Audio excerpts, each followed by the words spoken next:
सरकार तुम्ही केलंय मार्केट जाम, सरकार तुम्ही केलंय मार्केट जाम. त्यांच्या गाडीमध्ये लोड आहे, त्याच्यामुळं आपण त्यांची गाडी मोकळ्यात लावलेली आहे. तुझं नाव सांगतं पहिले मला. ऋषिकेश अनिल गीते. लयच दिवा नाही खरं बरं का.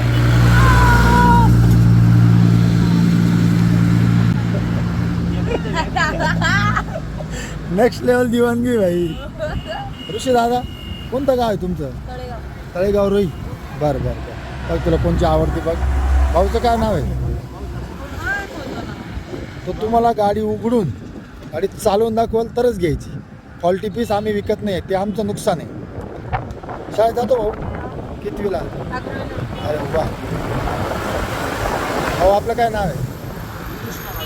कृष्ण. तळेगावचेच आहे. कृष्ण भाऊ. आणि ते आले आपल्याकडं मारुती कॅरी घेऊन. ते आता घेतील थार किंवा जी वॅगन. ऋषीदादा आपल्याकडनं एक जी वॅगन आणि एक थार घेतोय. आणि ऋषीदादा 11वीचा विद्यार्थी आहे, प्रतीकदादा 9वीचा विद्यार्थी आहे. ऋषीदादा पण मेहनती आहे, तो त्याचं कॉलेज सांभाळून काम बम बघतो. दादा हे काय खेळायला घ्यायचं का कोणाला द्यायचं आहे रे? अरे वा वा. ऋषीदादा त्याच्या बाच्यासाठी गाड्या घेतोय. मागच्या 5-6 दिवसापासून आमचा रोज संपर्क होत होता, पण अंतर खूप आहे आमचं. आणि दादा तुझं गाव कोणतं रे? तळेगाव. हां, तळेगाव आणि चांदवडचं अंतर खूप आहे. आज त्यांचं येणं झालं आपल्याकडं. ऋषीदादानी एक जी वॅगन आणि एक थार घेतलेली आहे. खरेदीसाठी अभिनंदन. गाडी चांगली ना दादा? तपासून दिली ना? Okay okay.